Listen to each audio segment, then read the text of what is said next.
এখানকার সুখও স্থায়ী না, এখানকার দুঃখও স্থায়ী না। এখানে আপনি সুখে আছেন, এই সুখ চিরদিন থাকবে না।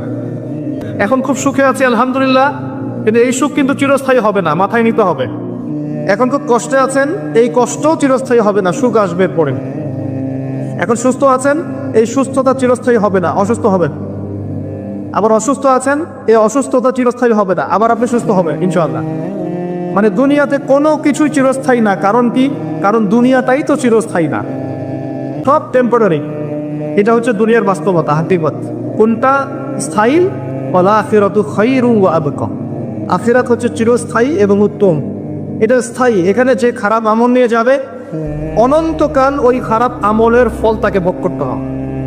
ওখানে যে সৎ আমল নিয়ে যাবে, ঈমান নিয়ে যাবে, অনন্তকাল সে সুখ এবং স্বাচ্ছন্দ্যে থাকবে ইনশাআল্লাহ।